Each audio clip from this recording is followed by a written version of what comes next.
네, 여러분 안녕하세요. 대한민국 최고의 방송 스픽스에서 진행하고 있는 왁자지껄 썬데이 시간입니다. 박수! 아유.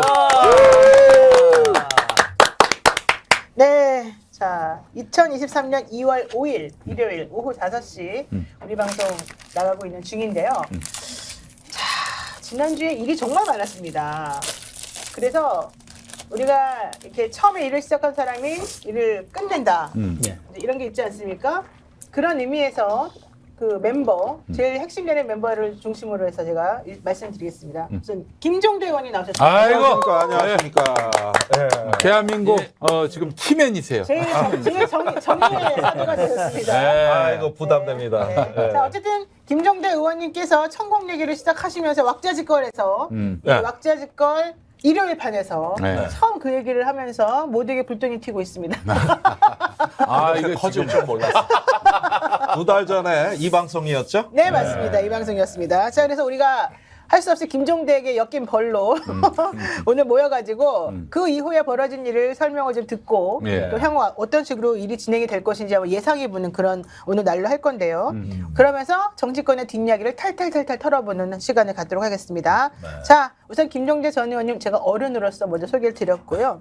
네, 그다음에 또 제가 좋아하는 우리 김영민 평화나무 이사장님. 네, 안녕하십니까. 주일의 남자, 주님이 선택한 남자, 김남입니다. 중간에 많이 나와. 아니 그러면서 또 술을 한 잔도 안 먹더라고요. 난 훌륭한 주님만 사람이에요. 섬기니까. 먹어야 돼. 주님만 섬기니까. 사람이 술도 안 먹고 살아. 예? 사람이 술로만 사는 게 아닙니다. 아, 그래요? 아, 예. 알겠습니다. 막걸리로? 예. 막걸리로. 아유, 아. 바로 모시겠습니다. 네. 네. 자, 그리고요. 말고. 김진혁 아, 예, 한신대 교수님 나오셨습니다. 아유, 우리 교수님은 지난번에 수원시장 나가서 경선 나가서 그 떨어진 것 얘기는- 때문에 아, 잔이네요. 더럽게 하지 말고 김용민 목사님이 네. 박사학위 논문 심사할 때 심사위원으로 아유, 아, 심사위원이었어요. 그게 더 세. 네. 더 시장보다 더 센 거예요. 그거. 그때 그러네. 처음 만났거든. 어떻게 대접 잘 하던가요? 설렁탕 딱 한 그릇 먹었습니다. 아유. 오심을 하는 동안에 싸다. 오심을 했는데 1심, 2심, 3심, 4심까지 한 번도 밥을 산 적이 없고 어머나. 네, 그리고 나서 5심 때 다 끝나고 났는데 설렁탕 한 그릇들을 드시러 가시더라고요. 야. 그때 아니, 10년 제가 뒤에 그래도 설렁탕 교수님 먹으러 갔죠. 살이 추가했지 않습니까? 심사위원장은 완전 보수인데 심사위원장 너무 열받아서 설렁탕 먹고 나머지 넷만 야, 완전히 박수하기는 날로 먹었네. 아니 어마어마하게 토론을 정말 심각한 토론을 했어요. 왜냐하면 심사위원장님이 그때 당시 이명박 그 인수위원 하셨던 분이었거든요. 이명박 인수위원 하셨던 분이 심사위원장을 했으니 얼마나 힘들었겠어요. 근데 어떻게 그런 분을 심사위원장으로? 아니, 네? 본인께서 하시겠다고. 그분이 또 특과장이셨는데, 본인께서, 아니, 딴 분이 할 그래, 딴 분이 흐름이었는데, 해야지. 그분이 갑자기 제 심사위원을 하시겠다고 하셔서. 그래서 그 예. 심사위원장님하고 저하고 논문 심사 때마다 대판 싸웠죠. 그래서 끝내 제가 이겨가지고 박사 논문. 아니, 근데 박사님은 주제가 뭐예요? 그 저기 우리나라 근대 초기에 미국의 기독교 문화가 한국에 전래 들어왔는데 네. 그것이 어떻게 보수화되어 가는지 이거 한국 정치에 미친 영향. 예. 한국 정치에 되게 미친 영향. 중요한 예. 그건 주제네요. 심사위원장이 좀 싫어할 만한 주제예요. 근데 너무 잘 썼어요. 그 후에 바로 단행본 나와가지고 대박은 아니지만 하여튼 소박은 치셨죠. 아유, 감사합니다. 아니 우리 김영민 이사장은 제가 안지 몇 년 됐습니다만은 네. 항상 성실하고 네. 항상 주님을 이렇게 모시는 마음으로 아유, 감사합니다. 모든 예. 사람을 모시더라고요. 네. 진짜 저는 아주 좋아하는 그런 분입니다. 네. 그럼요. 어쨌든 박사 축하드리고요. 아니, 다시 축하, 한번. 벌써 진짜 8년 전 얘기, 8년 전 얘기인데. 8년 전 얘기인데. 8년 전에 이렇게 다 기억, 아니 건 알고 있어요. 예. 자, 그다음에 또 우리 왁자지껄의 마스코트, 스픽스의 마스코트 이상민입니다. 안녕하십니까. 소박이 아니라 명박입니다. 그 언놈이 그 심사를 해줬어, 그. 야, 동관아, 휠체어 좀 가져와라, 저. 심사 다시 하겠어. 네. 자, 우리 패밀리를 엮여가지고 더 이상 이제 이 자리를 떠날 수 없는.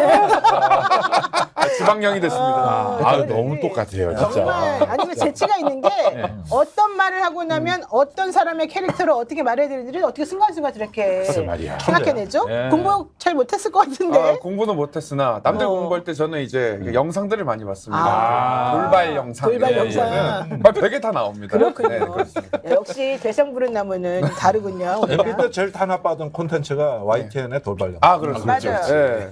지난번에도 한번 당했잖아요. YTN 돌발 영상. 네, 그렇죠. 리허설 하는 영상을 내려가지고. 윤석열 대통령 때도. 자, 잘 하시기 바라고요. 어쨌든 우리는 진짜 목숨이 찔기다. 여기 앉아 있는 사람들은 내가 보니까 좀 찔기네. 예. 자, 오늘 이렇게 출연진을 한번 소개를 해봤습니다. 자, 우리가 이제 오늘 이야기 주제 처음에 서두에 말씀드린 것처럼 지난주에 네. 뉴스토마토에서 우리 이 김종대 의원의 천공 개입설 이것을 심도 깊게 몇 달 동안 팠습니다. 취재를 네. 해가지고 예. 단독으로 실제 천공이 개입했다. 그리고 그때 관저에 드나들었다. 네. 이것을 확인했고 예. 무슨 차를 타고 어떻게 들어갔는지까지 사실은 그 추가가 이후에 됐어요. 추가로 다 얘기가 예. 나와서 예. 구체적인 정황이 빼박 증거처럼 나왔는데 네. 요게 나오고 나니까는 이제 모든 대한민국 언론이 이제 들썩들썩 했지 않습니까? 야, 바로 한국일보가 받는 거 보니까 네. 요 조짐이 심상치 않다 이렇게 그렇죠. 생각을 했었어요. 그리고 네. 모든 언론사들이 다 이걸 언급했는데 다 그러니까 이제 대통령실에서 결단을 내리더군요. 엄청 행동이 빠르더라고요. 네. 네. 당신들 그렇게 가짜뉴스 남한테 들은 말을 가지고 가짜뉴스 퍼뜨리면 가만두지 않겠어. 이게 요지입니다. 자, 아니 그러면서 그거 한마디 할게요. 네. 그러면은 유동규 남욱의 전원을 갖고 네, 이 얘기 할 줄 알았어. 시진양 떠들어대는 언론들은 뭡니까? 검찰은 뭐예요? 진짜 그러네. 그러니까. 나 그 생각 못했는데 진짜 역시 박사님은 아니, 다르네. 난 그 얘기 할 것 같더라고요. 아니 그게 전원 그 친밀성 들 것 같으면은 그걸로 이재명을 구속시키려고 하는 거 아니에요? 네, 그렇죠. 이거는 진짜 불벼락마저리 아닙니까? 게다가 또 지금 그 현직에 있었던 사람의 그런 얘기란 말이에요. 맞습니다. 당시 대변인이. 네, 그리고 또 이제 이 언론사 뉴스토마토가 대통령실 사정에 정통한 인사로부터 또 확인한 거 아니에요? 확인한 거예요. 예, 맞습니다. 그게 도대체 누군지는 모르겠지만 난 알아요. 그래요. 그 믿을 만한 사람입니까? 믿을 만한 사람이죠. 그럴 예. 만한 사람인데 예. 2명의 예고편이 나간 거예요. 네. 지금 말씀하신 대통령실 사정의 정통관 관계자. 네. 네. 그리고 육군본부의 부승찬 대변인이 크로스 체킹을 했다 그랬잖아요. 그랬죠. 네네. 거기가 숨어 있는 거예요. 그렇지요. 근데 제가 알기로는 그분이 최근에 민간인 됐어요. 군이 아니에요. 오. 네, 그래서 김종대를 조지니까 부승찬이 나오고 부승찬을 조지니까 다음엔 뭘까? 누가 나올까? 그러니까 개봉박두. 1라운드, 2라운드, 3라운드 이렇게 가는 구조물이 형성돼 있는 것이죠. 근데 이 건은 제가 볼 때 그 절대 불리하지 않고 예. 좋은 게 부승찬 그 대변인이 이제 책을 쓰려고 하다가 이제 자기가 과거에 썼던 그 행정일기 이게 일종의 행정일기인데 대변인 일기 안에 전 난중일기라 그래요. 난중일기. 있는 거잖아요, 그죠? 네. 난 이건 완벽한 증거거든. 이거는 더 이상 뭐 이런 증거가 있어. 이 컴퓨터를 갖고 마지막 저장 날짜가 딱 있잖아요. 그러니까 그 파일의 생성 날짜, 저장 날짜, 수정한 거 이런 것들이 다 그럼요. 나오니까. 다 나오니까. 그게 4월로 돼 있습니다. 네, 작년 4월. 그때 그 사람이 이 미래를 예견하고 천공이 여기 와갖고 이렇게 했다. 미리 가상의 소설을 쓸 일이 없지 않습니까? 그렇죠. 이게 핵심이거든. 이게. 그러니까 그날 와가지고 그날 이게 곧바로 뭐 바뀌었다거나 이런 게 아니잖아요, 사실은. 그러니까 만약에 그날 온 것을 나중에 이렇게 음해하려는 목적으로 거짓말을 했다라고 치면 사실 그냥 온 것만 가지고 어떤 일이 벌어질지 모르기 때문에 함부로 쓸 수가 없는 거예요. 이제 그 얘기를 좀 하시는 것 같은데 어쨌든 뉴스토마토에서 그래서 4명의 기자가 이걸 단독으로 취재를 해서 그 보도를 네 명의 했고 기자는 어떤 사람들입니까? 훌륭한 사람입니다. 훌륭한 사람들이다. 우리 저기 노변은 들어가 계셔요. 저는 앵커니까. 네, 저는 기자가 아니고. 자, 그다음에 한국일보에서도 아까 말씀하신 그 부승찬 대변인의 책에 나와 있는 내용을 중심으로 설명했습니다. 자, 그랬더니 대통령실에서 이런 얘기 나옵니다. 자, 이거는 되게 중요한 말인데 금요일 날 나온 얘기입니다. 알려드립니다. 대통령실 및 관저 이전은 국민과의 약속인 대선 공약을 이행한 것으로 수많은 공무원들의 면밀한 검토를 거쳐 실행한 것입니다. 첫 대목부터 거짓말이에요. 첫 줄부터. 첫 네. 줄부터. 아니 계속 들어보세요. 이게 집중했는데 왜 자꾸 끼어드십니까? 미안합니다. 예. 아니 한번 들어갔다 나오셔야겠어요. 미안합니다. 죄송합니다. 계속 말씀해 주세요. 네네. 자, 역술인이 의사결정에 참여해야 했다는 식의 터무니없는 가짜 의혹을 제기한 것은 공무원들과 국민에 대한 모독이자 악의적 프레임입니다. 대통령실은 악의적 반복적으로 가짜 뉴스를 만들고 확산하는 행위에 대해서 일관된 기준에 따라 대응하겠다는 방침을 이미 수차례 밝힌 바 있습니다. 그래서 이렇게 고발당했어요, 이 김종대 의원님이. 자, 천공이 이거 되게 중요한 말입니다. 천공이 왔다고 들은 것을 들었다는 식의, 다시 한번 말해드릴게요. 천공이 왔다고 들은 것을 들었다는 식의 떠도는 풍문 수준의 천공 의혹을 책으로 발간한 전직 국방부 직원과 객관적인 추가 사실 확인도 없이 이를 최초 보도한 두 매체 기자들을 형사 고발하기로 결정하였습니다. 크면 고발이구만. 어? 여러 사람의 말로 전달된 풍문이 정치적 목적으로 가공될 때 얼마나 허무맹랑해질 수 있는지 청담동 술자리 가짜뉴스 사례를 통해 국민들께서 목도하셨을 것입니다. 주권자인 국민 앞에 대통령 관저 이전에 천공이 관여했다는 중대한 의혹을 제기하려면 최소한 이게 중요합니다. 최소한 천공의 동선이 직간접적으로 확인되거나 관저 출입을 목격한 증인이나 영상 등 객관적 근거라도 있어야 합니다. 네. 그러니까 천공의 동선이 확인되거나 관저 출입을 목격한 증인이나 영상 등이 있어야 된다는 건데 지금은 관저 출입을 목격한 증인이 있다는 거 아니에요? 근데 이거를 무시하시네. 어쨌든 그리고 그 증언은 또 네. 증거는 네. 우리 민간인이 어떻게 확보합니까 그거를? 네. 뭐 자기들이 아니라고 군 자산이잖아요, 입증하면 그게. 돼요. 그거를 안 그래도 달라 그랬대요. 그랬더니 그쪽에서 이거 기밀이라서 함부로 줄 수 없다. 개인정보보호법 위반도 되고 무슨 뭐 군사시설보호법 두 개 법령의 위반이라는 이유로 안 된다고. 안 된다고 이미 답이 나와 있습니다. 그랬습니다. 이제 그러니까 니네는 어차피 증거 확보 못할 테니까 다시 한번 정확히 내가 자신 있게 말한다. 증거 갖고 와라. 이제 이거 같아요. 아니, 증거 갖고 와라가 아니라 증거를 못 내놓겠다예요, 정확히. 맞습니다. 못 내놓겠다는 말은 CCTV를 안 내놓을 수 하고 없다. 자기네들은 못 내놓겠다는 말은 안 하고 니네 증거 없지 이것만 말합니다. 자, 용산으로 대통령실을 이전하고 청와대를 국민 품에 돌려드린 지 이미 9개월이 되었음에도 여전히 이전과 관련한 거짓 의혹 제기만 되풀이하는 데 대해 깊은 유감을 표합니다. 대통령실은 앞으로도 가짜뉴스에는 원칙에 따라 대응하고 대국민 소통 강화에 더욱 노력하겠습니다. 참고 피고발인 전 국방부 대변인 뉴스토마토 한국일보 보도기자 오늘이 아니죠. 금요일 날 3시에 서울지방경찰청에 고발장 접수. 대변인실. 자, 이렇게 되는데 대변실에 지금 아무도 없지 않아요? 대변인도 없고 부대변인도 없고. 그렇습니다. 누가 이거 만들어주는 사무실은 있죠. 사무실은 있고. 그런데 이건 자, 제가 어떻게 보십니까? 조금 말씀을 드려야 될 것 같은데요. 자꾸 뭐 들은 것을 들었다. 들은 것을 들은 것을 들은 것을. 예. 그렇죠. 전원 증거다 이런 얘기죠. 전원 증거. 또 청담동 시즌 2다.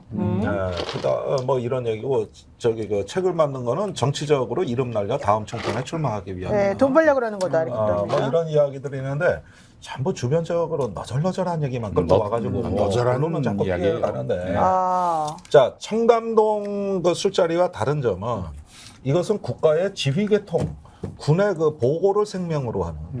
이거 뭐 부사관이 참모총장한테 허위 보고 상상할 수 없는. 그거는 데는 망한 군대예요. 그러니까 이 군의 지휘계통에서 제가 2달 전에 여기서 방송할 때 어떻게 취재했냐고 질문을 많이 하시기에 네. 군의 지휘 개선상에서 유통된 정보입니다. 그렇지. 제가 이 얘기를 분명히 들었어요. 그렇죠. 그때 하셨어요. 그러니까 이것은 군의 그 계급과 보직에 따른 정상적 절차로 보고된 내용을 제가 취재한 것이다. 그래서 육군 내에서 정상 지휘 계통을 거쳤고 그것이 상급 기관인 국방부. 그러니까 대변인은 물론 육군 총장보다 낮습니다. 그러나 기관이 상급 기관입니다. 아, 기관은 국방부니까. 네, 국방부니까. 군대 보직이에요. 네. 그러니까 거기에 저기 육군이 감당 못할 내용이기 때문에 국방부에 상의한 내용입니다. 이게 지휘 개선상에서 있는데 여기서 소설이 써졌다는 얘기가 되면은 이거는 대한민국 군대 망한 거죠. 그러니까 이제 육군참모총장이 국방부 대변인한테 말했다는 거는 그런 루트가 제가 그때도 형성되는 그랬어요. 거군요. 예, 그때도 이거는 국가의 공적 질서 안에서 이루어진 어떤 그 저 내용이고 또 검증을 거쳤고 이러는데 이게 왜 저기 첼리스트하고 그 남자친구하고 뭐 그 주고받은 사건하고, 얘기하고 이게 네. 어떻게 갔습니까? 그렇죠. 이게 왜 그 시즌 2입니까? 여기서 잘못되면 우리나라 저 군 지휘 보고 뭐 하나도 믿을 거 없는 거예요. 이런 군대가 어떻게 전쟁합니까? 네, 여기서 잘못됐다고? 그리고 그 소설을 써서 얻는 이익이 뭡니까? 그렇지. 그렇죠. 이거는 계급장을 단 사람들이 현직에 있을 때 증언합니다. 퇴직도 아니다. 맞아요. 그 당시에 부승찬 대변인, 그 당시에 대변인이었잖아요. 현직 대변인. 그렇죠. 그렇죠? 네. 거기서 하고 저한테 말할 때는 물론 사표 내기 직전에 제가 위로차 만난 자리였기 때문에 네. 그리고 얼마 있다가 그 평생 직장 때려치고 나온 공무원이에요. 그렇죠. 굉장히 강직한 사람이에요. 사표 낸 이유도 그 용산 집무실 쳐들어오는 만행을 보고 나 더 이상 이런 것을 굴복하면서 공직 생활을 안 하겠다고 해서 나와가지고 지금 굉장히 어렵게 살아요. 그 집어준 청수 프로그램에 오늘 그 부승찬 대변인 나왔는데 제가 들었어요. 네. 당시 그 상황을 금요일에 목격하고 나왔군요. 예. 자 참을 수가 없었다. 그때 어떻게든 이걸 폭로해야겠다라고 마음 먹었다고 했었어요. 고뇌했다 그랬죠. 네. 고뇌했다. 네. 근데 사람들이 잘 몰라서 그러는데 네. 어제도 제가 다른 방송을 나갔는데 거기 같이 방송하시는 분이 어디 별 4개하고 일개 대변인하고 이렇게 얘기를 하는데 전혀 다른 거예요. 일개 대변인. 근데 국방부 대변인입니다. 국방부 장관을 대변하는 사람이에요. 최측근이에요. 직급과 관계없이 최측근.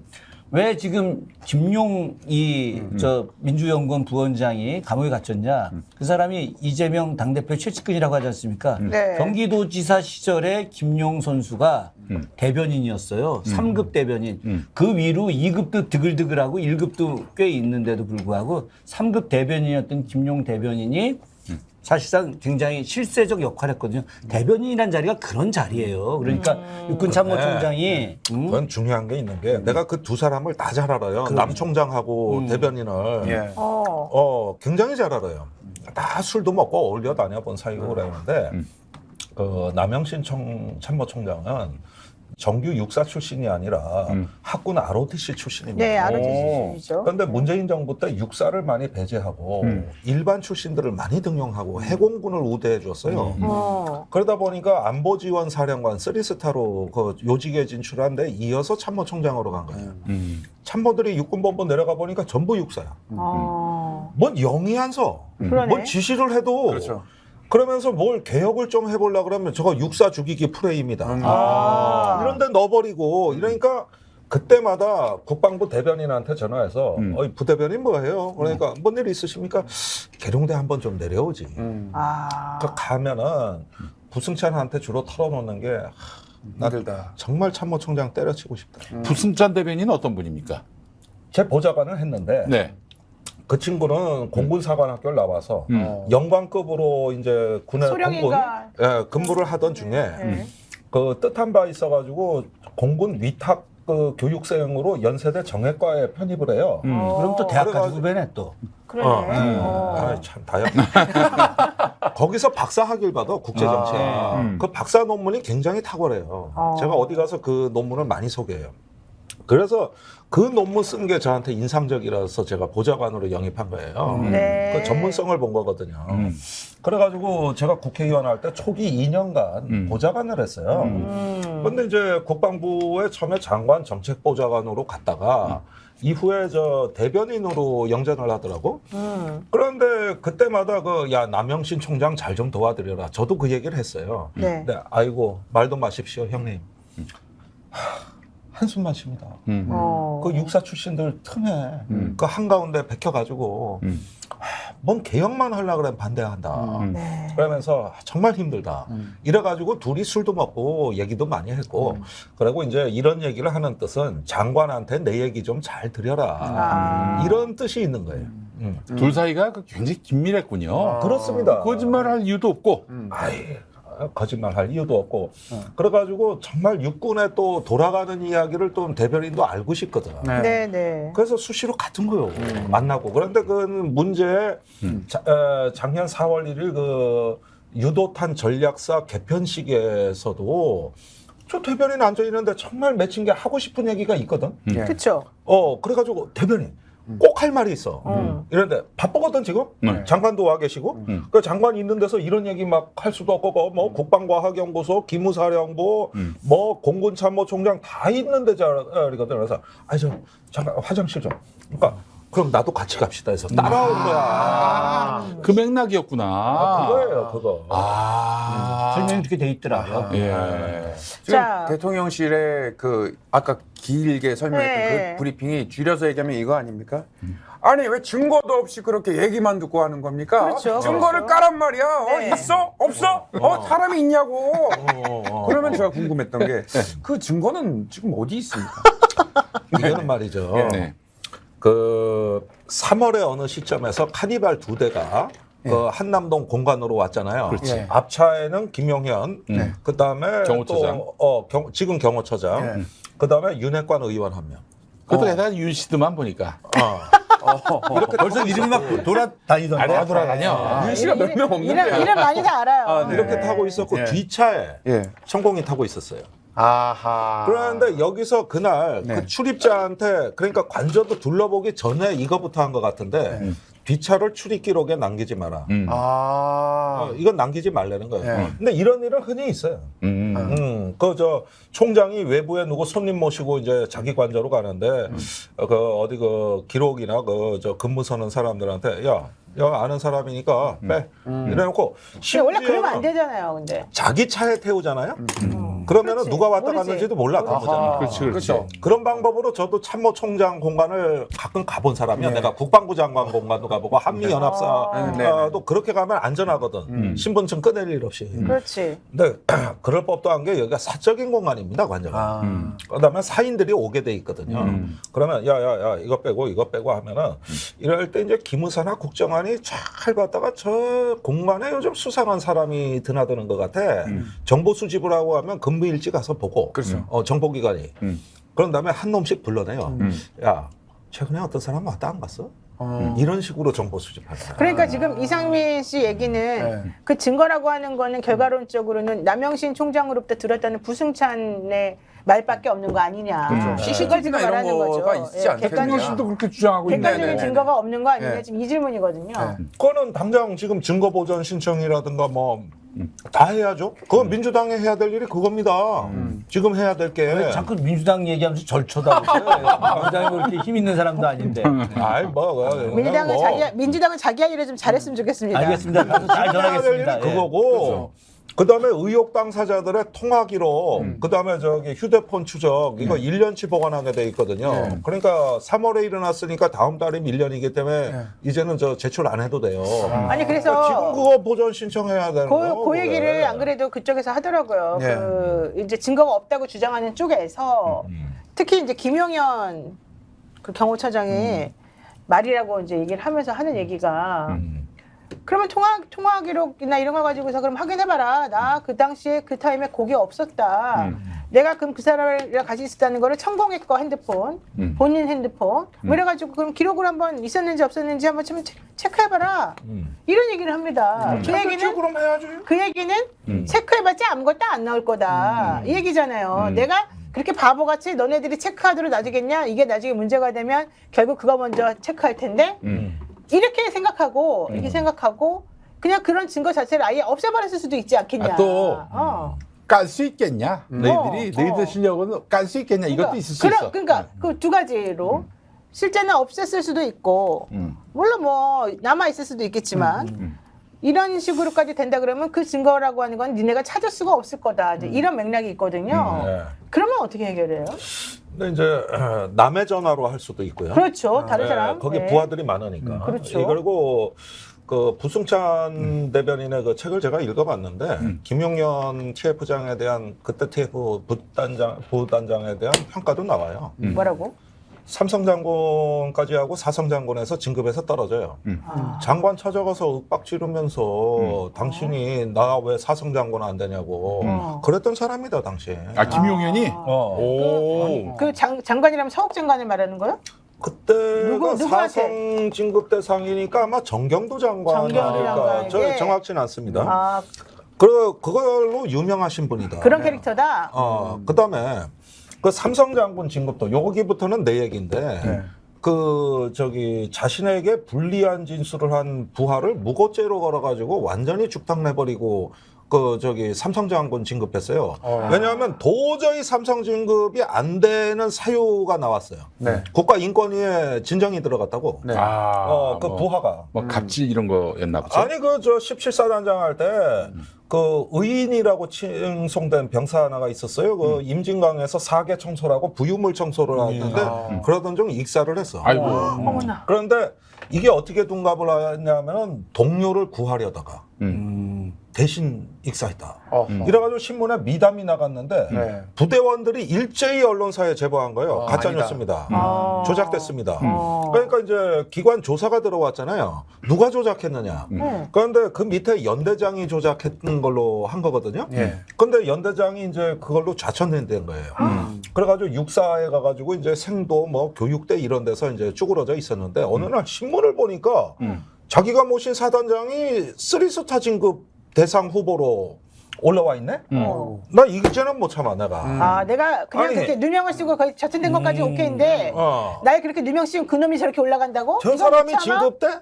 이래가지고 국가인권위에 진정을 했어요. 그 사람이 바로 17사단장. 그때 사단장이 지금 김용현. 아니 그러니까 그 연대장 이름은 밝힐 수는 없는 거고. 그래가지고 이렇게 되니까 난리가 나니까 김용현 그때 그 투수타죠. 네. 송영무 국방장관을 찾아가 단판을 짓겠다고 나 억울하다고. 그러니까 송영무 장관이 귀찮잖아 이거. 그렇죠. 그래가지고 야 그렇게 억울하면 무고죄로 걸어. 그러니까 진짜 걸었어. 그래가지고 징역을 살아. 누가? 그 증거 제시를 못했다고 그 연대장이. 연대장이? 네. 좌천된 연대장이? 사람도 아니네. 와. 그래가지고 상하관계 그 전선에서 피를 나누는 전방사단에 자기 부하를 잡아쳐 넣어요. 군사법원에서. 그래가지고 이것 때문에 저기 윤석열 정부 출범을 했는데 장관으로 김용현이 최측근이니까. 예. 그런데 대부분 사람들은 김용현은 장관 못 온다고 본 거예요. 청문회 통과가 안 된다.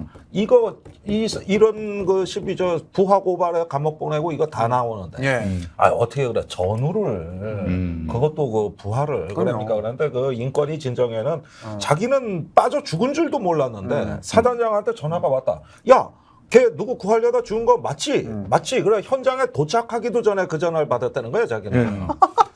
그리고 나중에 조작이 밝혀지니까 네가 그때 구하다가 죽었다고 그랬잖아. 이렇게 윽박지르는 새끼야, 나쁜 새끼네 가지고. 그런데 거꾸로 재판 판결은 어떻게 됐냐면은 그 부하가 무고죄로 실제 징역을 살아요. 야, 그 연대장이? 아하. 그래가지고 이거를 군 인권센터에서 폭로 준비를 다 했다고. 근데 이건 도저히 못 참아. 이래가지고 폭로 준비하는데 그때 계엄문건 사건이 터지고. 그런데 인권센터가 계엄문건을 폭로했잖아. 그러니까 인권센터에서 이쪽에 대응할 힘을 잃은 거죠. 그러네. 그래가지고 이게 어찌어찌 됐다가 딱 사성장군 진급 실패하니까 장관한테 윽박지르고 에이 더러워서 하고 이제 군복을 벗고 거길로 윤석열 캠프로 간 거예요. 국민의힘. 그거 아주 나쁜 놈이구만요. 그거 어떤 또 놈입니까? 고발당해, 그거? 어? 어떤 놈이야? 그거 아주 그 질이 낮은 놈이네. 그거. 경호처장이래요. 네 경호처장이랍니다. 용현아, 너는 아니지? 믿는다. 사랑해. 그랬는데 그 뒤에 이번에 무인기가 날라왔는데 그 12월 26일 날 그랬는데 비행금지구역 P73구역이 유린을 당했잖아요. 근데 제가 그때 나선 거예요. 이건 경호처장 거짓말만 아니었으면 이 지경까지 안 갔다. 그렇지. 용산 집무실 이전할 때 우리 다 무인기 대책이 뭐냐, 비행금지 공역관리 대책이 뭐냐, 다 나도 TV 토론 나가서 한 얘기다. 그때 김용현 저기 TF 단장이 김현정 뉴스쇼에 나와가지고 아무 문제 없다. 줄여도 된다. 이래서 축소한 당사자고 거짓말한 당사자 김용현이다. 그런데 전 수방사령관 예비역 3스타가 문재인 마지막 그 수방사령관이 언론에 나와가지고 뭐라 그랬냐면은 세상에 8km를 3.7km로 축소하면 5분의 1 이하로 면적이 줄어든다는 얘기인데 그렇죠. 이러면 방어가 안 됩니다. 그렇지. 2분이면 끝나겠네. 5km만이라도 지켜주십시오. 이렇게 의견을 내고 호소를 했는데 한 안 번도 됐어. 안 만나주고 경호처가 아하. 야 3.7km로 하고 거버렸다. 그래놓고 그 끝을 스치게 만들었군요. 그런 거예요. 근데 5km로만 해놨으면 외곽부터 대비가 들어가기 그렇지. 때문에 방어할 기회가 몇 번 더 있는 거라고. 무인기. 근데 이걸 한 번에 뚫렸거든. 야. 그게 비행금지구역 축소한 경호처가 그 책임인데 자기는 건의했다는 거야. 근데 요것도 거짓말하는 거야 경호처. 이것도요? 요것 지금 뭐라고 또 뭐라고? 아니 아무 문제 없었다고. 근데 아무 문제가 없어? 지 머리 위가 뚫렸는데 북한이 그 거짓말을 밝혀준 거지. 그렇지. 북한이. 북한이. 야, 대통령님. 여기 김정은 저 해도 아니 이제는 그 북한도 옹호를 하십니까? 그거? 참. 글쎄 그러네. 특실로 제가 모시겠습니다. 예. 야 용현아 준비해라. 특실로. 그 출입 명분은 제가- 적지 마. 그 저기 방송 나가가지고 제가 고발당하고 나가지고 이제 한번 나를 죽여봐라 이런 거 했는데 이거 못 걸거든요. 근데 너는 저기 김용현 경호처장은 직업적 거짓말쟁이다.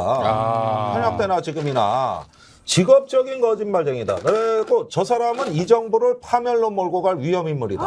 아니 그 얘기를 방송 나가 다 했다고. 근데 그거는 고발 안 당했어요? 예. 아, 그거는 명예훼손이 아닌가 본데. 근데 그 얘기가 명예훼손이면 사실적시 명예훼손이겠지. 두려운 거지 두려운. 명예훼손이 아닌가 본데. 아니 그래서 왜 김종대를 건드려? 그거 왜 고발하고 지랄이냐고. 아니 못 걸 것 나 같습니까? 그래서 기다리세요. 제가 편집합니다. 아니 뭐 다 걸면 거는 거지 뭐. 아니 그래서 그러면은 남자 대 남자로서 나를 고발했기 때문에 지난 얘기부터 다 해보자 말이야. 잠깐만 그거는 제가 우리 와이프한테 허락받겠습니다. 여보 해도 돼? 대사가 없는데. 그러시면 돼. 한마디. 나 김종대야. 한마디. 나 김종대야. 돈이 없지 가오가 없어 내가. 그리고 저기 뭐냐 이렇게 건드리는데 그럼 안 싸워? 그러면 의원님 안 싸워? 이 질문 한번 드릴게요. 남영씨는 왜 입 닫고 있습니까? 그거는 내가 이해가 가요. 그때 부승찬한테도 다 한 얘기지만 네. 남 총장이 나는 상관없다 사실은. 네. 곧 군복 벗을 사람이고. 네. 그리고 입지전적으로 살아왔어요. 근데 그 육사 출신들 참 뭐 드글드글거리는 데서 그래도 충성을 다한 자기 비서실이나 측근들이 나 때문에 이 정쟁에 휘말리면 다 조사를 받아야 된다. 다 조사받아야 되고 그다음에 그 공관장 육군 상사인데 공군 상사인가? 그건 확실치 않은데 상사면은 40대 초반이에요. 아직 군에 있다면서요? 네, 다른 부대로 전출시켜버렸더라고요. 그런데 앞날이 창창하다. 그리고 협박을 받은 거예요. 저기 너 이거 정보 세면은 네가 말살한 거야. 그리고 출입 기록에서 지워. 근데 거기 공관 지키던 책임자인데 거기가 앞날이 창창한데 이제 이게 군대 생활을 해야 되는데 그래서 이런 것 때문에 부하를 지켜주고 싶다. 계속 이 얘기를 하는 거야. 남영신 총장은 부하를 지켜주려고 이렇게 고통받아 하고 저 김용원은 자기 살겠다고 부하를 감옥에 보내고 이건 개 XX 아니야? 아니 근데 바이든에 남 총장의 그런 말, 남 총장이 그런 말을 했습니까 실제로? 네, 후배를- 후배한테 했던 얘기입니다. 아 그래요? 네. 오, 그 일기장에 적혀 있습니다. 아, 부하를 지켜주고 싶다. 그러니까 지금은 뭐 무슨 소설 쓰고 있다느니 이렇게 나오고 있는 게. 그럴 때 이제 재차 언론이 질문하잖아요. 들은 사람이 있는데 왜 소설이라고 그러십니까? 이러면은 그게 어제 오마이 TV 그 전화통 녹음을 깠잖아요. 네. 전 그게 결정적이라고 보는데 그러니까 말이 바뀌어요. 기억이 안 납니다. 아, 오래전 일입니다. 그 끝내 부인은 안 하네요, 이 양반이. 지금 시인도 부인도 아니에요. 그러니까 그러니까 이걸 잘 봐야 돼요. 그래서 제가 그 최초에 남영신 총장한테 전화한 기자에 대해서도 조금 내가 아쉬운 건 뭐냐면은 그 전역할 때 기다렸다가 그 조금 완전히 자유롭고 어느 정도 정치적 부담이 덜할 때 이렇게 좀 만나서 소주라도 한잔 하면서 좀 마음 편하게 하면서 진실을 알고 싶습니다. 이렇게 하긴 했으면 뭐 어땠을까 생판 남이 싶은데. 갑자기 전화해가지고 그런 거 물어보면 대답을 안 해주죠. 생전 처음 듣는 기자가 전화해서 이런 얘기가 들리는데 사실입니까? 이러니까 오씨 이렇게 된 거죠. 아니 그러면 노영희 변호사님, 네. 그 대통령실 사정에 정통한 그 관계자는 네. 누군지 아신다고 말씀하셨는데, 네네. 다 알잖아요. 뭐 나만 아나? 난 몰라. 우리는 모르지. 몰라. 네. 대통령실에 있는 분입니까?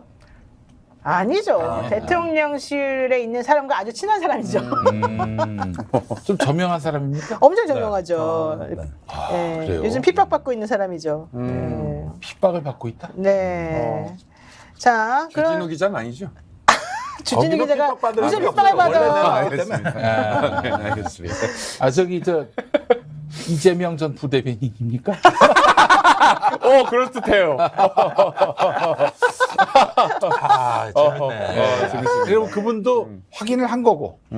저는 뭐 그 들리는 얘기에 의하면 그 핍박받는 분이 했다라고 하는 이야기인데 그 대통령실의 넘버 1, 2가 싸울 때 온갖 집기를 다 내던지면서 싸운다는 뭐 이런 이야기도 있더라고요. 다 와장창 깨고 막 이러면서. 그게 벌써 저 멀리 떨어져 있는 수원에 있는 나한테까지 소문이 들어왔어. 그래서 원투가 싸우면서 원을 편드는 사람과 투를 편드는 사람이 나뉘어가지고 내부적으로 매우 힘들다. 대통령실이. 네, 뭐 그런 얘기까지는 지금 소문으로 그러니까 예, 그 들려오고 소문이 있습니다. 상당히 많이 퍼져 있어요. 네, 그 소문이 맞는지 안 맞는지는 우리는 모릅니다. 모르지, 우리는 우리는. 보지 않았기 네. 때문에. 자, 그런데 이제 중요한 건 이겁니다. 우리 김종대 의원이 그러니까 기본적으로 트리거 역할을 한 거예요. 방아쇠를 당겨주신 건데 그러네. 제가 또 얘기 들어보니까 이번 천공얘기뿐만 아니라 지난번 정유라 사건 때도 트리거였다고. 와, 네, 정유라. 그러니까. 사건 때. 국정농단 무슨 탄핵 때. 얘기인지 모르겠어요. 나도 관여돼 있는데. 그러니까. 우리나라의 검은 보물 전통 재래 흑돼지 2015년 우리 땅 흑돼지 복원에 성공해 피그 패밀리의 우리 흑돈 출시 무항생제로 자란 우리 흑돈이 스픽스에서 지혜로운 소비자를 만납니다. 스픽스몰에서 확인해보세요. 한번 좀 아니 들어보겠습니다. 간단하게 사건 개요를 말씀드리면 네, 네. 2015년에 그 천주교에 박창일 신부라는 분이 예. 있어요. 저하고 가까워요. 저하고도 가까운데. 아마 그러니까 아주 이해가 빠르죠. 좀 사이좋게 갔다 근데 오시려고. 2015년에 무슨 일이 있었냐면은 그 자, 제가 노데쇼에서 말씀하신 신부님 이름하고 다르면 안 됩니다. 다릅니다. 그때는 일부러 틀리게 얘기했어요. 지금은 이제 이름을 그러니까 정확하게. 그때 제대로. 자 이거 다시 말씀드립니다. 노디쇼 목요일 시간에 이 얘기를 살짝 하셨는데 네. 그때는 신부님 이름을 일부러 틀리게 말씀하셨답니다. 왜냐? 아무래도 부담을 드릴까 봐. 신부님께 혹시라도. 근데 신부님한테는 네. 허락 받으신 거예요? 그런데 신부님이 떠들고 다녀요. 원래 그 신부님께서 뭐 통이 보통 큰 분이 아니야. 김동대가 트리거라고 지금 그리고 옛날에도 그랬다고 지금 떠들고 그러니까 어제는 그래서 우리 그 왁자지껄 썬데이 스페셜에서 그냥 그 신부님이 내일은 깔아 괜찮다. 아니 뭐 물을 필요도 없어요. 본인이 다 얘기해요. 네, 그래서 이제 어쨌든 좋아요. 이제 오늘 여기서 말하는 이 이름이 그 진짜 신부님이다. 네. 네, 자 얘기해 주세요. 그런데 2015년에 저는 국정원 댓글을 파보려고 하다가 문화체육관광부의 저 디지털 콘텐츠 팀이 좀 수상해 보였습니다. 네. 그래서 뭐 온갖 인맥을 다 동원해가지고 그 취재를 접근을 했어요. 그러니까 국정원 부품 공작, 댓글 공작을 이걸 어떻게든 밝혀보겠다 했는데 그래가지고 몇 분을 술자리로 모셨어 문체부. 근데 댓글 공작 얘기는 안 하고 뭐 승마협회 그 저기 국가대표 3등한 정유라라는 이름을 그때 처음 들었어요. 그때 당시에 김종대 의원은 잡지사 편집장이었대요 신분이. 네. 진짜로 언론인이. 패스 22. 네. 그랬는데 그래서 그 이름 석자 뒤에 개 XX 하면서 걔 때문에 우리 부가 초토화됐다는 거예요. 정유라 왜? K XX 때문에 우리 부가 초토화됐다. 초토화됐다. 오. 그때 왜? 뭐 왜 노재강 국장이 그렇지. 해가지고 노태강. 노태강. 그 나쁜 사람. 참 나쁜 사람 대통령이 나쁜 최순실이 사람. 그 나쁜 사람이 있다고 해서 수첩에 적어놓은 박근혜 대통령이 사글이 그냥 작살났잖아요. 그런데 격분을 하더라고. 근데 그 얘기는 됐고요. 저 국정원 얘기인데 그러니까 그 얘기는 됐어. 이 얘기나 들어. 이래가지고 난 취재가 안 된 거예요. 그러니까 그래서 다음 날 이제 박창일 신부를 만나가지고 와인을 한잔 하면서 어제날입니다. 이러게 이게 말이 됩니까? 제가 한 30분을 설명했어요. 네. 워낙 들은 얘기가 많아가지고. 그러니까 알았어 하고 끝났는데 그때가 동계올림픽에 그 러시아로 기여한 누구죠? 왜 그 쇼팅 안현수. 빅토르 안현수. 안현수. 금메달을 싹쓸이 하는 거야. 그런데 그 다음날 문화체육관광부 대통령 업무 보고가 나오는데 그 대통령 모두 발언을 보고 깜짝 놀란 게 국가대표 선발 비리를 척결하고 뭐 이러는 거야. 그러니까 언론이나 다 빙상협회 얘기구나. 그 안토노 그 안현수를 안현수. 국가대표에 떨어뜨리고 니들 정신이 있는 놈들이야. 대통령이 이 얘기를 한 걸로 돼 있는데 내 귀에 승마협회로 들리는 거야. 내 귀에는 정확히 저거 승마협회 얘기로 들리는데 모든 사람들은 빙상협회로 하는 거야.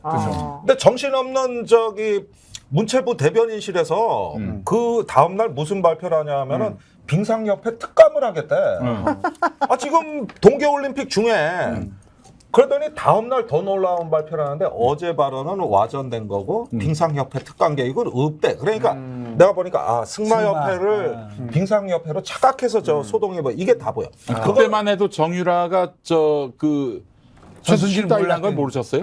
네, 정윤의 몰랐지. 최순실 딸이라는 걸 몰랐고 저뿐만 아니라 아는 사람 없었어요. 그렇지. 그래가지고 이 얘기를 박창일 신부한테 다 해준 거예요. 그러니까 놀랬던 거예요. 그래서 다음에 안민석 의원한테 전화해서 이것 좀 확인해봐. 며칠 후에 전화가 오더래요. 상당부분 맞습니다. 오. 그래가지고 이제 그해 저 국정감사에서 승마협회 뭐 난리가 났어요. 막 안민석 의원이 국감스타가 된 거예요. 그리고 2016년에 국회의원이 됐는데 네네. 최순실 청문회가 열리고 있었어요. 근데 새벽같이 안민석 의원이 전화가 왔어요. 낙은 일면식도 없어요. 네. 김종대 의원한테 이 얘기를 꼭 해드려야 되겠는데 박창일 신부를 아시냐? 그래서 예 압니다. 그런데 언제 만나서 와인을 한잔 하셨다는데 이런 얘기를 하셨더라. 김종대 의원이. 그래서 그런 거예요. 그러니까 거기에 한마디 덧붙이더래. 걔는 머리가 나빠서 술 먹고 지가 한 얘기는 기억을 못해. 이래더래. 그래서 기억을 못 하시겠지만 그래서 기억이 안 납니다. 그러니까 지금 이 소동이 왜 벌어졌는데요. 그러면서 김 의원한테서 시작된 거예요. 이러더라고. 완전 나비 효과네. 그런데 최근에 박창일 신부를 작년 11월에 만나 또 와인을 또 같은 광화문에서 만나서 했는데 와인을 사주면서 박창일 신부가 김 의원은 최소한 2개 정권은 탄핵할 운명이다. 그래서 저 그런 거 관심 없습니다. 근데 신부님이 말씀하시니까 사실은 뭐 하나 제가 아는 게 있는데 그러니까 행동해라. 그래서 왁자지껄 나와가지고 여기서 터뜨린 거죠. 그 얘기 듣고 이게 지금 제가 막 소름 돋는데 그 안민석 의원의 최순실 추적기 끝나지 않은 전쟁 초안을 제가 99% 제가 썼잖아요. 이건 초안입니다. 예. 근데 제가 이제 그 처음부터 전모를 다 알고 있죠. 삼성 이재용이 왜 정유라한테 말 사준 줄 아세요? 왜 사줬어요? 80억짜리?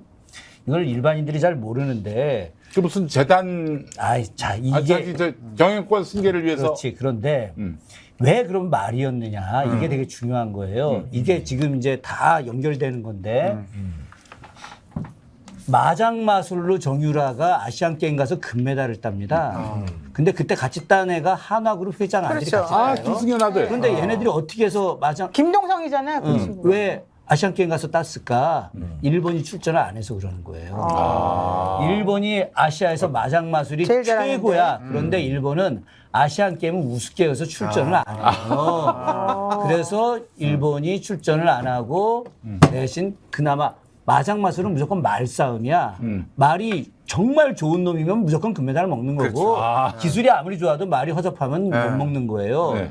이게 바로 정유라지. 그런데 정유라가 이제 국내 선발 대회를 하는데 그때는 삼성이 좀 말이 아니었잖아요. 실력이 좀 떨어지는데 당시 국가대표 에이스야. 에이스 남자인데 이 에이스 남자가 떨어진 거야.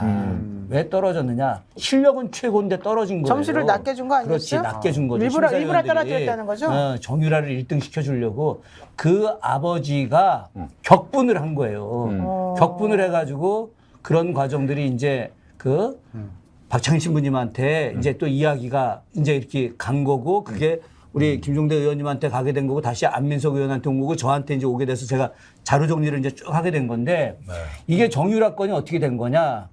그래서 그걸 조사하러 이제 이대를 간 거야. 우리 몇 명이 이대를 갔는데 민석이 형하고 이제 같이 갔는데 안민석 이 인간이 술을 한 방울도 못 먹고 좋아하는 게 아이스크림이에요.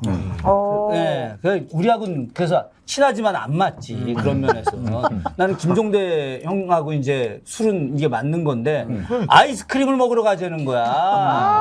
그래갖고 이제 이대 아이스크림을 갔는데 입맛은 한동훈 거기서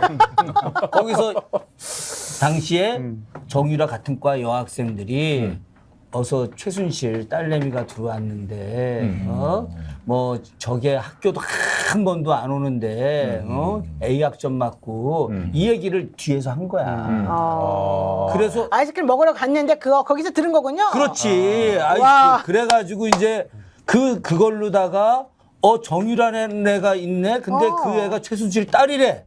그런데 얘가 승마로 1등을 했네. 그런데 박창일 신부님이 이야기한 그 아들이 미끄러진 거잖아. 그렇지. 이게 딱 맞아 떨어진 거야. 이게. 아기가 다 맞아 떨어지는구나. 아기가. 그래서 이걸로 시작을 한 거예요. 이게. 교수님이나 안 의원님도 그때 정유라의 엄마가 최순실임을 그때 아신 거예요? 그때 다. 그리고 야. 그 사진을 그래가지고 이제 정유라 최순실이 이렇게 돼 있는 흰색 옷 입은 이 사진 있잖아요. 그렇죠. 이 사진을 누가 찍은 제 동생이 찍은 거예요. 어허. 친동생이? S 동생이. 아. 근데 얘가 시사인의 조남진 기자라는 친구야. 아주 집요한 친구죠. 이 친구가 경기일보 사진부 기자로 있다가 시사인으로 간 친구인데 예. 운동권 출신이야. 지금도 정의로운 친구죠. 남진이가 그 자기가 시사인 갔을 때 제일 첫 번째 저한테 전화했어. 저 장의산소에 이렇게 인사드리고 있는데 전화가 왔더라고. 근데 남진이가 이제 경기대를 간 거죠. 경기대를 갔는데 다들 이제 뭐 다 가고 남아있지도 않는데 정유라 얼굴은 확인하고 간 거야. 근데 최순실은 완전히 누군지도 모르는 거죠. 끝까지 정유라만 보고 있었는데 네. 정유라가 최순실이 이렇게 오는데 엄마! 막 이러면서 이제 엄마한테? 화를 내는 거야. 엄마한테? 그러니까 엄마한테 싹 아. 이렇게 하는 거지. 그래가지고 최순실이 그 엄마 막 이렇게 할 때 고개를 돌릴 때 탁 찍은 거야. 아. 그래서 이렇게 쳐다보고 그렇지. 있었군요. 그래서 내가 그래서 좀 남진한테 무서운 딱 얼굴이었잖아요. 예. 그래서. 그래서 이제 최순실의 얼굴이 확인이 되고 그러면서 나가고 그 뒤에 이제 뭐 민석이 형이 이제 뭐 이렇게 되면은 어떻게 되냐 저렇게 되면 어떻게 되냐 그러면 그때마다 제가 형 이거는 이렇게 판단해야 돼. 이건 이렇게 판단해야 돼. 그래서 박신부님하고 저하고 안 선배하고 계속 그 얘기를 같이 하고 그리고 나서 이제 우리가 막 파리도 가고 막 이제 이런 일들 야, 무슨 전생 얘기 들은 것 같아. 아니 이번에도 전생 천공 얘기인 것 얘기를 같아. 제가 나 이 얘기는 터뜨리니까 생전 처음 하는 얘기야. 이거는 진짜 아무도 모르는 얘기지. 나도 이게. 이거 처음 하는 얘기인데 이번에 그 천공 얘기를 터뜨렸잖아요. 제가 12월에 그리고 이번에 부박사가 그때마다 제일 먼저 전화 오는 사람은 안민석 의원이에요. 지금도 그래요. 이거 안 선배가 천공 무지하게 추적하고 있어요. 맞아요. 예, 무지하게 추적하고 있고 그래서 지난주 일요일 날도 오산에서 만나가지고 둘이 투썸 플레이스에서 만나가지고 5시에 지금 이 방송 나올 시간이야 이제 이 시간에 이제 둘이 앉아가지고 탁 천공 이야기 하면서 이제 이 양반이 무속이나 이쪽 모르고 옛날 최순실 그 건 때도 제 후배가 신내린 또 여자무당이 있어가지고 그 저 뭐 지역에 있는 언론사 문화부장 하다 이제 신내렸지. 예, 그래서 이제 그 친구 소개해서 같이 제가 이야기도 하고 제가 천공 수법을 알거든. 천공 연구를 해가지고. 그래서 그러네. 예, 어디에. 그래갖고 지금 우리 둘이 또 천공 추적하고 있어요. 예, 조만간에 그 얘기 천공이 지금 어디서 놀고 있는지 지금 주로 이제 수원 동탄 쪽에서 활동해요. 거기까지 우리가 지금 수원 찾았어요. 동탄에? 예. 경남 쪽이라고 얘기 들었는데 하동에도 하동도 가요. 있고 여러 군데가 있는데 최근엔 서울에서 눈이 많아가지고 예, 지금 이제 수원 동탄 쪽에 또 거처가 있어. 용인에 있다가 또 그쪽으로 갔군요. 동탄에. 그 하동에서 저한테 전화가 오는데 그 인근에 진주가 있어요. 네. 그 경상국립대가 있다고. 네, 있어요. 국립경상대. 근데 천공이 경상국립대 교수들 무지하게 많이 초청하는 거예요. 진짜? 그래서 사진도 찍고 뭐 얘기도 하고 그쪽을 자꾸 병풍 세우려고 그래. 지식인들이 나 필요한 거기 거. 아는 교수님 진짜 많은데. 그래서 한 번은 천공을 만나고 와서 하동으로 가서 만나거든요. 그리고 저한테 알려오더라고. 왜 지식인을 우리도 한번 가- 으로 우리도 한번 가면 안 돼? 이 얘기까지는 또 안 하려고 했는데 다 제가 나온다. 2주 전 또 인사동에서 우리 몇 명 이제 모였다가 아주 유명한 심령술사가 있어요. 오. 예, 뭐 언론에서 글을 많이 쓰는 분인데 이 심령술사가 뭐 묻지도 않는데 야, 아무리 내가 봐도 이거 얘기 안 하려고 그랬는데 5월에 끝날 것 같아. 5월에 끝날 것 같은데 무슨 계기가 나오는데 그걸 모르겠어. 그러면서 가더라고. 그 근데 계기가 이거예요? 난 이거라고 봐. 근데 형님이 이제 지난번 이야기하고 이게 커지고 했는데 예. 쟤네들이 그냥 조용히 덮으려고 한 건데 뉴스토마토가 이걸 터트려 버렸잖아. 그렇죠. 뉴스토마토가 나는 뉴스토마토가 화약고야 불질렀다고 봐요 지금. 뉴스토마토에 노영의 뉴스인사이다에 그 우리 항상 브리핑 해주는 기자가 있어요. 남자분. 한동인 기자라고. 그 젊은 친구? 예. 그 기자 아시잖아요. 나랑 방송 두 번에 같이 했잖아요. 바로 그 친구예요. 예. 그 친구하고 나머지 세 분 우리 그 정치부의 국장님하고 이렇게 그 라인에서 이게 다 기획하고 한 거예요. 취재하고. 물론 저도 이번에 취재팀을 만났습니다만은 사실은 뭐 이렇게 들으시면 좀 실망하실 수도 있겠습니다만은 저는 부승찬 박사는 영원히 침묵하기를 좀 바랬어요. 왜요? 이건 오롯이 내가 지고 가겠다. 당신 공직 생활에 할 때 있었던 일이다. 그리고 한때 내 보좌관이었기 때문에 네. 짐을 주고 싶지 않다 해서 일부러 고소당하고 전화 한 통화 안 했다고. 그건 알아서 양심적으로 판단할 문제지 뭐 증언을 부탁한다거나 뭐 일체 어떤 소스를 좀 찾아달라거나 그렇게 하지는 않았어요. 아, 처벌을 받건 뭐 하건 내가 짊어지고 가겠다는 거예요. 알겠습니다. 그랬는데 이번에 이렇게 하는 걸 보니까 거사를 준비하고 있었더만. 자, 보세요. 거사를. 이 상황에서 중요한 질문을 제가 한번 하겠습니다. 제가 보니까 이제 말씀을 다 들어보게 되면 참 정황 증거도 확실한 것 같고 그래서 개연성이 매우 높다는 이제 생각이 좀 들어요. 이거는 뭐 비합리적이라고 해도 좋고 합리적이라고 해도 좋은데 이제 문제는 그런데 대통령실의 반응이 너무너무 즉각적이고 너무너무 억울하다는 반응이란 말이에요. 네.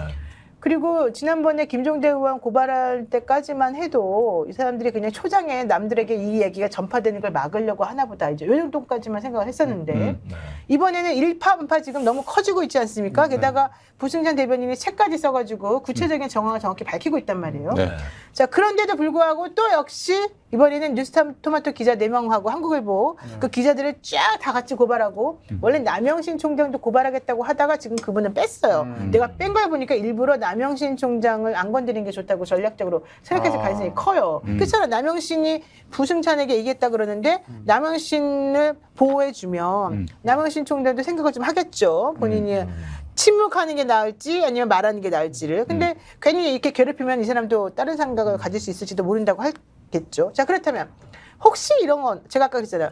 대통령실에 있는 1하고 2가 서로 사이가 안 좋아서 맨날 싸운다. 대통령실 내부에도 1하고 2로 나눠져 있다. 1을 지지한 사람과 2를 지지한 사람. 이게 이제 소문이라 그랬습니다. 김건희는 소문이라고 김대기는 김건희 편인 것 같아요, 느낌에. 그런데요. 우린 다 소문이야. 네. 이거 다 소문이기 정확하지 않습니다. 자, 그런데 천공이 국정 개입한 사실을 그렇다면 혹시 대통령실에 있는 이 A쪽 파트하고 B쪽 파트하고 서로 모르는 건 아닐까? 그러니까 천공이라고 하는 사람이 이렇게 행동한 것을 꼭 저쪽에다 안 알리고 그냥 나 혼자 독자적으로 난 할 수 있는 사람이야 라고 생각하고 그분 보고 거기 가서 한번 좀 봐주세요 라고 했을 수도 있잖아요. 대통령실에 있는 이 두 세력 중에 한 세력이. 자, 그렇다면 우리한테 지금 왜 근거도 없는 거짓말을 자꾸 하니 니네 가짜뉴스 퍼뜨리니 라고 하는 이 대통령실의 이 반응은 진짜로 모르고 하는 걸 수도 있잖아. 정보가 없는 사람들. 그러니까 여기서 우리가 빨리 수정해야 될 인식은 뭐냐면 대통령실은 단일한 세력이 아니라는 겁니다. 그러니까 바로 지금 대통령실이 핵심이. 그 예, 지금 대통령실이. 단일한 공동체가 아니라는 거. 이걸 분명히 해야 되고 그쪽에서 뉴스토마토에 저기 처음에 김종대 의원 말이 맞다.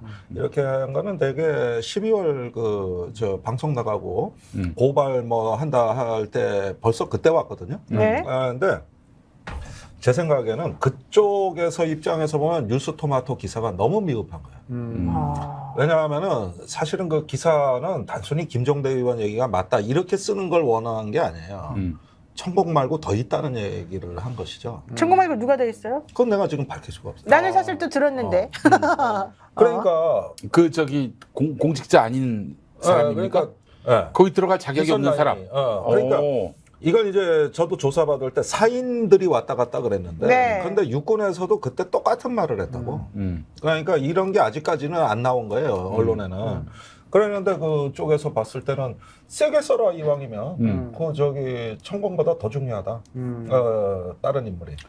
그러니까 공보다 더 중요한 이렇게 얘기를 한 거예요. 그런데 문제는 이것을 지금 검증할 길이 없는 거예요. 언론사 입장에서. 천공 이야기는 내가 한 얘기도 있고 또 부승찬 박사가 한 얘기도 있고 근거가 많아요. 근데 그 부분이 아직은 수면 아래 들어가 있는 거고 의도는 그거였어요. 야, 그러니까 이제 천공이 거길 갔다가 메인이 아니라 또 다른 누군가가 천공과 함께 갔다가 메인이다. 아니, 천공과 함께 다 따로 왔어요. 다 따로. 따른데 한 번에 온 게 아니야. 이게 지금 여러 날에 걸쳐서 여러 번. 이게 지금 대하 드라마인데 이야. 이 대하 드라마인데 사실은 이게 왜 중요한 거냐. 우리가 박근혜 정권이 탄핵된 이유가 비선 실세들의 국정농단으로 탄핵 자격 없는 자들이 지금 대통령실을 옮기는 것은 국가에서 가장 중요한 거거든요. 왜 그럼요. 대통령의 안전과 예. 또 국가 전체의 안보에 국가 대한 안보. 이건데 그 안에 청와대 안에 얼마나 중요한 시스템이 40년 이상이 다 체계화돼 있었겠어요. 이걸 다 옮기는 과정을 갖다가 민간인에 의해서 주먹구구식으로 옮겨지는 결정이 났다. 게다가 또 상식과 합리와 거리가 먼 주술과 무속에 기운 사람들에 의해서 이거는 이거야말로 오히려 박근혜 때 탄핵보다 더 센 자, 탄핵감이지. 이거를 천공의 관점으로 우리가 내재적 접근법이라 그래요. 그래요? 천공의 관점으로 풀어야 돼요. 그런데 저도 천공 쪽 사람을 하나 연결이 됐습니다. 그런데 이제 그 스승님의 말의 뜻이 뭐냐. 그런데 이제 유튜브에 나가서 천공이 얘기한 것은 용산에서 이제 정법 시대가 열린다는 거 아닙니까? 그리고 이왕이면 용은 저기 여의주를 물고 나타나야 되는데 그 여의주가 정법입니다. 네. 그러니까 그래서 온누리에 정법을 비추는 새로운 시대가 용산 시대예요. 이건 천공이 얘기를 한 거예요. 얘기한 거죠. 지가 제가 방송에서 짚어냈어? 봤죠. 뭐, 뭐야 도대체 이게? 그러는데 그러고 나서 그 말대로 된 거예요. 그런데 이 용산이라는 것의 그 풍수지리적 맥락을 잘 봐야 되는 게 지금의 그러니까 대통령 그 집무실, 과거의 국방부 청사는 거기가 용의 발톱에 해당되는 위치라고. 그렇지. 그다음에 용의 머리 쪽이 한남동이라고. 그런데 거기에 여의주를 문 용의 머리가 위치해야 되는 거거든요. 그런데 이 머리가 안정돼야지 들그럭 뭐 어중간한 데 가가지고 이게 이래서 용산에 이게 그림이 완성이 안 된단 말이에요. 그러니까 관저가 중요한 이유는 뭐냐면은 거기가 앞으로 그때 당시에도 예견했는지 모르겠지만 거기가 정치의 중심, 정법, 여의주가 위치한 데고 그래서 그게 관저 정치의 어떤 그 배경이자 맥락이 될 수가 있는 것이죠. 그러니까 이런 그림을 천공 쪽은 그 말하자면은 설교를 해왔던 것이죠. 그래서 우리 스승의 그 이야기는 이거다. 이렇게 얘기하고 저 유튜브에 공개된 거하고 이렇게 저는 다 합쳐서 보는 거예요. 근데 이제 그거는 그쪽은 이제 그렇게 해석할지 모르겠지만은 저도 이제 풍수 공부를 우리가 이제 했던 사람이고 예전에 우리 김 박사님하고도 제가 또 그 네. 용산 풍수 이야기 한번 했었는데 네. 용산이라고 하는 오리지널 용이 있는 자리는 그 자리가 아니거든요. 그래, 잘못됐다면서요. 잘못된 거고 예. 지금 그 자리는 마포 자리라면서 원래가. 마포서부터 시작해서 이제 효창동 공원, 거기까지지. 효창공원인데. 근데 중요한 건 거긴 둔지산이고 거기가 이제 그 조선시대 내내 그 저 외국인들 와가지고 살다가 묻힌 공동묘지 자리이잖아요. 그렇죠, 그렇죠. 지금. 예. 근데 중국이나 우리나 이제 우리의 자생풍수 같은 경우는 그런 공동묘지 자리에 뭐든지 절대 하지 않으면 안 되는 거지 안 되는 거 안 좋은데. 근데 일본 풍수는 사람 죽은 자리에 뭘 하는 걸 더 좋아하는 거예요. 예, 그러니까 일본이? 지금 일본 풍수가 아크로비스타도 그런 뭐 그렇지 거기도 그러구나. 다 죽은 자리 위에. 그러니까 지금 이 천공이 이야기하는 건 죽은 자리 위에 이제 해야 되는 그래서 거고. 다른 사람의 희생을 밟고 위에 그래서 올라가는 거야. 국민들이 그 앞길을 갖다 다 받아라 이거거든 지금. 근데 거기에 더해서 지금 이거 한남동 공간 자리가 남산 자락이거든. 일제 때 조선총독부 첫 번째 자리가 남산에 있는 거예요, 남산에. 네. 조선총독부 자체가 남산에 있다가 중앙청 그 일로 저 경복궁을 이전한 거고 네. 총독관저는 끝까지 남산에 계속 있었고. 그러니까 이게 다 이제 일제 어떤 그 맥들이 얘네들이 지금 갖고 있는 거야. 내가 볼 때는. 너무 친일파들이 집권한 거예요? 너무 섬뜩하고. 아니 어쨌든 이건 다 그냥 돌아다니는 여기 숫자리 이야기, 얘기니까. 포장마차 예. 이야기니까. 포장마차. 너무 신박하게 듣지 마세요. 포장마차 이런 이야기입니다. 이야기도 있더라, 예. 이거. 그러면 앞으로 이 사건이 어떻게 전개되겠습니까? 좀 전에 뭐 얘기 안 하려고 했지만 그 사람은 5월이 저는 이제 그 지금 이제 봄이 바로 오잖아요. 저는 이 시대가 변하는 입춘. 게 네. 지금 어제가 입춘이잖아요. 네, 입춘이었어요, 어제가 입춘. 입춘인데 원래 이제 동지 때 한번 크게 바뀌고 입춘 때 한번 크게 바뀌어요. 입춘 때 한번 크게 바뀌는데 마지막에 이제 그 양기가 최고로 오른 날이 단오거든. 이제 그렇지. 저는 단오 때 지금 이 사건이 절정에 가서 확 불이 붙더라고요. 그건 매우 심각한 일단 그러면 사건입니다. 대통령실은 계속 부인으로 끝까지 가고 그렇죠. 그다음에 진실을 밝히려고 하는 사람들은 끊임없이 나오고 예. 그 증거의 물꼬를 대통령실은 막지 못하고 절대 못 막죠. 이렇게 된다는 예, 거잖아요. 예. 그러면 또 다른 증인이나 객관적 증거가 나올 가능성도 있다 이렇게 보십니까? 있다고 봅니다. 저기 제가 이제 이막 이막기라고 얘기하는 거예요. 이막기? 일막은 제가 고발당했다고요. 이막? 이막은 이번에 부승찬 그렇죠. 대변인이고요.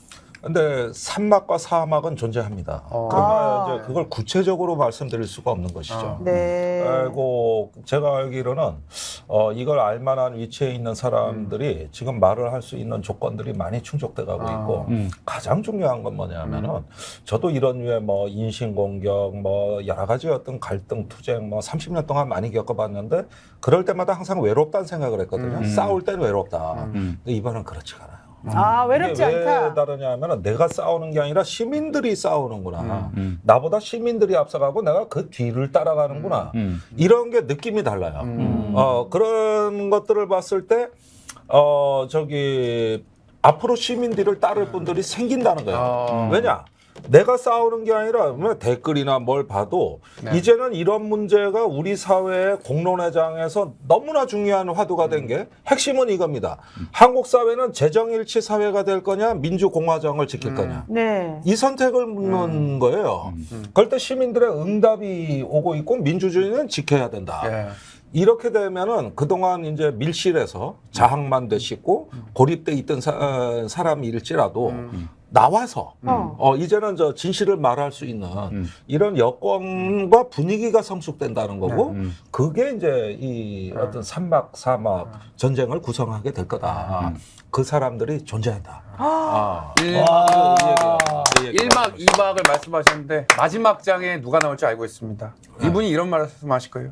나는 윤 후보를 처음부터 반대했어요. 그렇게 개인 비리가 많고 나는 처음부터 싫어했습니다. 어떻게 저런 사람을 대통령으로 앉혀놨나. 내 대구에 올라가 아까 그 단호라 그랬나 언제라 그랬지. 단호. 그때 양복 챙겨서 올라가고 내도 양말 살란다. 배수야. 와, 아니 그런데 한 장관님 한번 나오시죠. 대통령님도 한 번만 말해야지. 한 장관 두고 와가지고 두고 오셨어? 두고 왔습니다. 두고 왔네. 자, 저도 찾아주십시오. 분당해야 합니다. 분당 전문가입니다. 한 장관님 준대 지금. 한 장관님 나오시네. 장관님. 예. 그래, 한 장관님 요즘 아주 인기가 많으세요. 대단하신 분 그러니까. 아닙니까? 이 정권의 근간을 이루시는 분이죠. 조금만 떠들어 주십시오. 아니 그러면 지금 이런 식으로 대구시장님이 또 배실 때리면 윤 대통령 입장에서 기분 나쁠 것 같은데. 자, 우리 한 장관님. 한 장관이 배신 때릴 것 같은데. 한 장관이? 저는 이런 정권을 본 적이 없습니다. 어떻게 이런 정권이 있을 수가 있습니까? 제가 더 이상 두고 볼 수 없기 때문에 콜라를 대통령 얼굴에 뿌리겠습니다. 아유, 감사합니다. 머리카락이 흔들흔들거립니다. 누가 가발이라고 했습니까? 자, 대통령님 한마디 해주세요. 지금 대통령님 큰일 났어요 이제.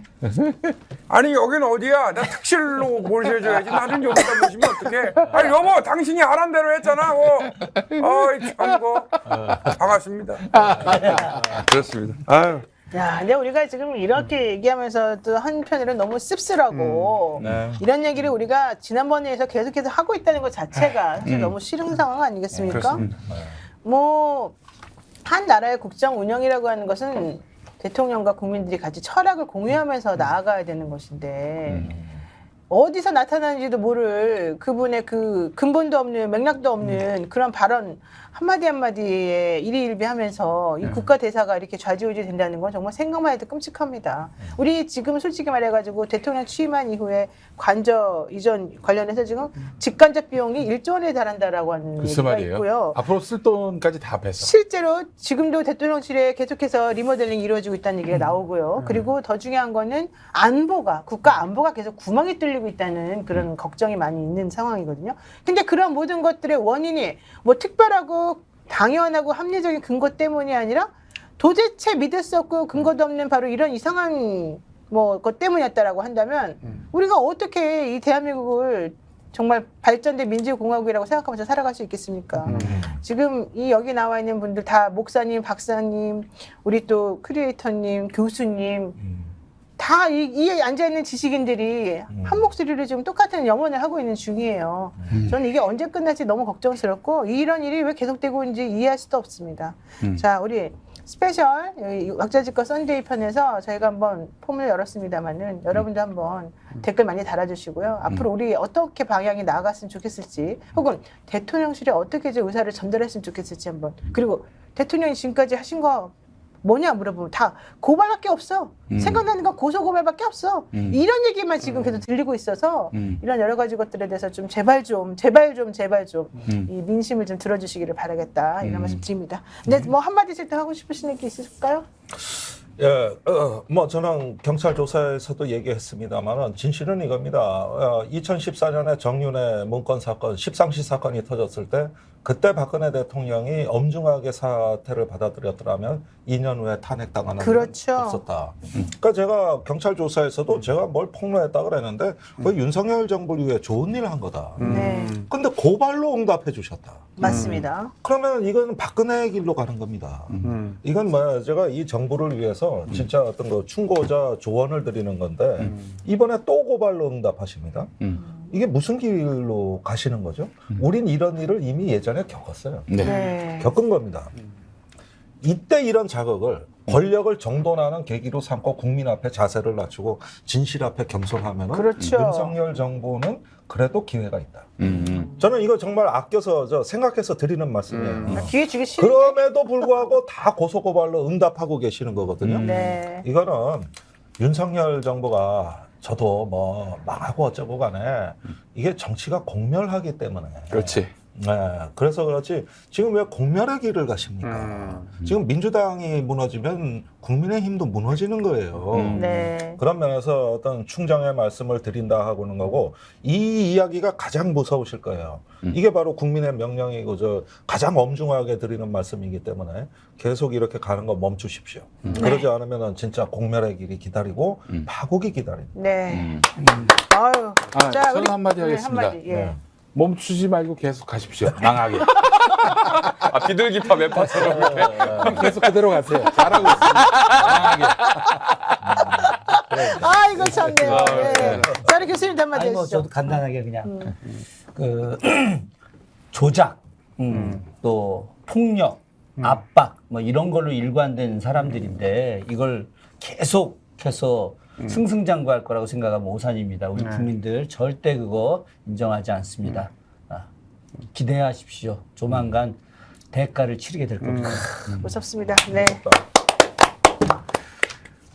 그 사인으로부터 도움을 받았다가 저도 폭망하지 않았습니까? 그 이번 정권에서도 만약 그렇다. 그러면 달성으로 내려오셔야죠. 감사합니다. 그렇습니다. 네, 여러분 모두 네, 오늘 썬데이 왁자지껄 어떻게 보셨는지 궁금합니다. 여러분 좋아요, 댓글 많이 남겨주시고요. 구독 안 하시고 보시는 분들 반칙입니다. 네, 모두 구독해 주시고요. 우리 또 스픽스 많이 사랑해 주시기 바랍니다. 여러분 모두 고맙습니다. 안녕. 네. 감사합니다.